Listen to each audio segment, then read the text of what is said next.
because they're living in a different country. Hello. Okay, y'all. I haven't done a video for a little while. I might look crazy and hash, as it were. I don't think I need that. Okay. Hello. How are you doing? It is Sunday. It's Sunday, September 3rd. Next weekend I go home to Pennsylvania. I'm going to drive. It's my dad's wedding. I'm finishing my crochet blanket. That's the reason I come on this video right here, right now. Check this out. I'm on my final pass, okay? I'm on my final pass of this blanket. It is granny squares. I am doing, I don't know, some people call this a scallop, some people call it a shell. It's kind of like, what do you call this? It's kind of like a ruffle, it's kind of like a curve, okay? You see the purple here? So, this blanket is plenty big, it's super duper huge. It smells like Dr. Teal lavender. I had sprayed that essential oil on it. I love lavender, okay? Lavender is calm. Lavender is therapeutic. I was gonna show you how or why that I'm done with this project. So, lavender, here's my purple amethyst I had got in Colorado. I have a necklace also of purple amethyst. It's a really great crystal, y'all. And the reason I bring that up, this purple yarn right here, it is called amethyst. The name of this purple yarn, okay? I was on this, blah, blah, blah. And check out how cute these are. These were on Amazon. Cute, really cheap. Like little booty shorts. They're kind of like metallic. They're like denim, but they're not because they're stretchy. But these were off of Amazon. Also really cheap. Booty shorts. They are high-waisted. Okay. So going back to this blanket. I wanted you to see this real quick. This blanket is so nice. I'm in love with it. I can't even find the words to describe. So, I'm about 5'7" is my height. I'm 160 pounds. So, get an idea of this blanket. Get an idea of the pattern. Ya-cha-cha. This would totally make a really cute drab look. Like if I were to turn it into a dress or a gown or some sort of a shawl or like a triangle thing, like a throw. You could wrap it on you. It looks really good. I don't know if you can tell it or not, but it looks really good. If you were to like just have it like this as a dress, if you were to wear it or have it tied up or tied around, I mean you could totally twerk. Okay. Pow. See? Okay. It would make a cute drag outfit. It really truly would. And check out this derby hat. Okay, come on now. And you got your derby hat, but this is a fascinator thing. There's like a beaded jewelry thing in there. There's a bunch of feathers. Blah, blah, blah. Okay, I don't want to get too far off the topic. I'm doing this video just to show you that I'm coming to the end of my project. And I just kind of want to show you this stitch because these blankets take a long time to make. These blankets can be very expensive when you buy them online. Like I know that they sell them on Etsy. They can sell for like $800, $900. I kid you not. Yowza, got itchy. Okay, so here you have this, right? I'm not going to show you the whole video. I'm just going to show you the general idea. So you have your yarn here. I like to use this hook. This is a letter J. It's a bluish turquoise kind of one. It's just what I like. You know, you could do bigger, you could do smaller. It all depends on your tension and ya-cha-cha and ya-cha-cha. So I'm gonna very easily, I'm gonna describe what you do for this. I'm not gonna show you everything, but I'm gonna describe it. I have other videos, by the way, on my channel of granny squares and how you start. So here you could see a square that I had already done. I've been working on this. Yarn had come from Colorado, from Breckenridge. This is the amethyst color, beautiful, gorgeous. Amethyst is really super meaningful to me, spiritual, in the whole thing of Reiki and Archangel Michael and yet da da da. Okay, so when you start a project, I could show you here on this yarn. I'm just going to show you. When you start a project, it's really easy. You do a slip knot, which is kind of like you make a little pretzel, right? And you put your hook. I like to call this thing the beak. I mean, it's a hook, but call it a beak. And you go from the front to the back, and then you pull like a little bit of tension, right? So now this is a slip knot. Easy peasy, right? Okay, so I'm right-handed, if you see this, whatever. But you have to hold with light tension, and you hook, pull through, hook, pull through, hook, pull through. And your beak, you want your beak to go down or toward you so that it can go through the thing you do easily. So when you're doing these hook, pull through, you're making what they call chain. So a chain is just a chain. It's literally one string, but it resembles a braid. A chain is no different than a link. It is just loops and knots, loops and knots, loops and knots, right? Easy peasy. Okay, come into focus, video. Sorry, the sun is setting and the blinds is, shining. So anyhow, when you start a project, I like to get my yarn from the inside of the bundle. There's typically a string loose, like a thread of yarn on the outside of the bundle. I like to work from the one on the inside. It really doesn't matter, that's a preference kind of thing. I am right-handed. So when you start your project, you chain 6. This is way more than 6, but I'm just telling you for the sake of the video. And then you go into your original very first link where like your slip knot is, and you hook and you pull through, and then you have a ring. So when you have your ring, that is your, there's like a magic circle, there's, some people call it infinity ring, blah, blah, blah. It don't really matter.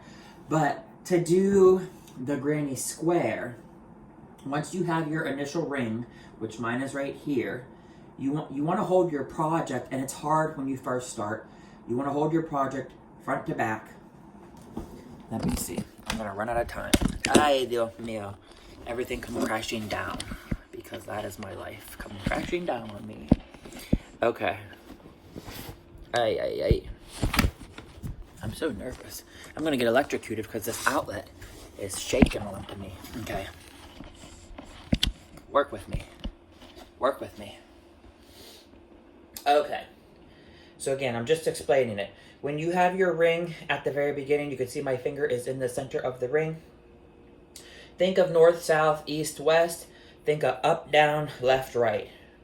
So you have your ring, and then bada bing, bada boom. In that first initial ring, you work into that ring, and you do double crochet. You have to chain up 3 first, then you're going to put 3 double crochet, and then you're going to chain 3. And then you're going to do 3 more double crochet. Every time you do 3 double crochet, that's what gets you these little boxes, what they call granny squares, okay? See, 1, 2, 3. Also, if you look at the edge of your project, it always is going to look like a braid or like that train. So forever and forever, around until the end of time. I probably should pause this video and start a new one, but that's okay.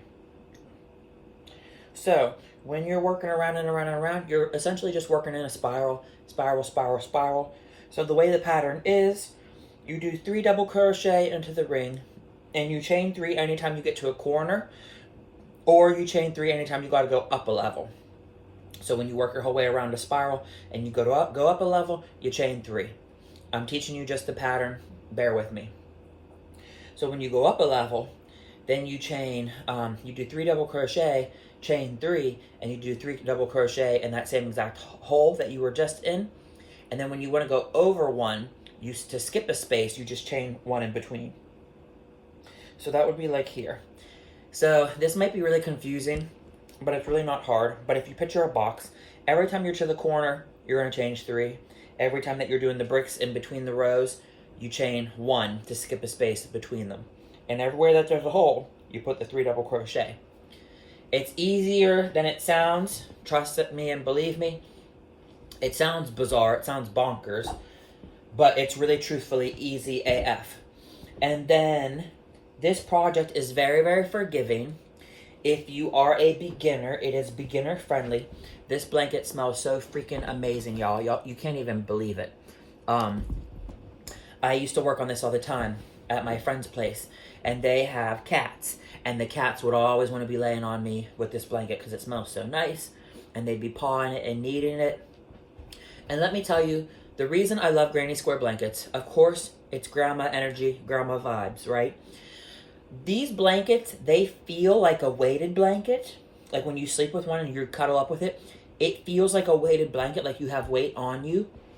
But the thing that's so nice, because it has the holes, because it has the gaps, it does not make you get too hot. It kind of like, it airs out. So, anyhow, the whole pattern is you just go around and around and around. You double crochet 3 times, skip a space 1 by chain 1, and always on the corner, you chain 3, and you turn your work, right? Now, here I am to the very edge, and I kind of wanted you to see how I'm doing this edge, which is this scallop or shell sort of curve, right? They call it scallops. I don't know why. I don't know if like scallops the fish looks like that.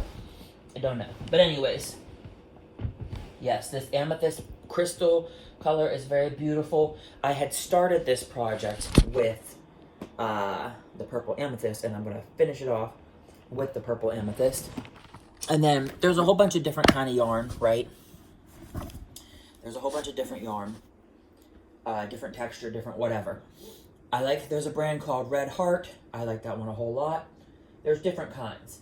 And you like to buy yarn when it's on sale, or you want to get, if it's clearance. But they sell some in a jumbo bundle. That's what you want to get if you're doing a project like this.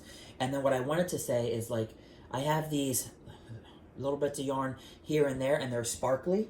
I had some silver gray sparkly, and then I had some purple lavender sort of sparkly. They kind of have tinsel in them, or foil. And what's nice about that, they are a softer, smaller yarn, but it kind of makes the project like more flexible. It makes the blanket a little bit more bendable. And I like that. Personally, I like that. So anyhow, if I could even show you, I just wanted to show you the scallop thing because it's not really hard, and I'm having a struggle-ina over here. Ay. It's gonna fall, I know it will. The iPad, I'm on the iPad. So what happens is when you get to your final level and you're ready to go, you want there to be, I can't remember if it's an even number or an odd number, but what you do is you're gonna put 7 double crochet in a box, and then the next box over, you're gonna just do a single crochet, or like what they would call like a slip knot, a slip stitch, and all that does is connect. So there's 7 here, 7 here, 7 here, and then when you want always on the corner, you want to put 1 before you reach your corner, right here, and you're gonna put 9, okay, 9 double crochet. So you're gonna go like 7 1 7 1 7 1 all the way around, but when you get to the corner, it's 9. Okay, it's not hard. It's not. I'm so exhausted, y'all. I don't know. I'm so exhausted.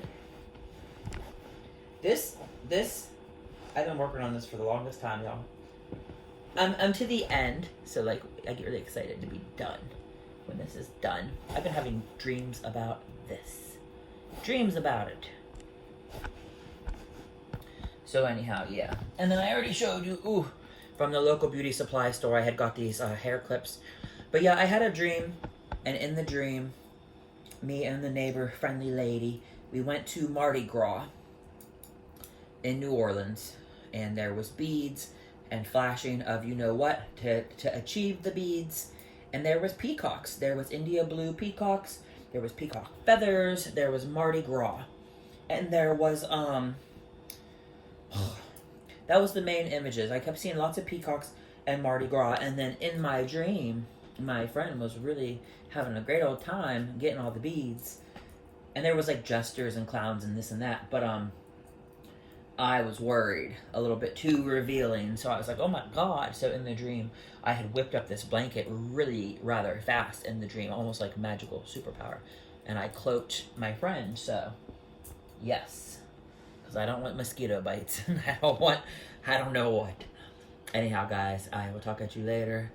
Love you. Hope everybody had a good weekend. I seen Barbie yesterday with a friend. Barbie was interesting. I really liked Barbie. Me, personally, I really liked it. My coworker, Miriam, she said she did not like it. She said it sucked, it stunk.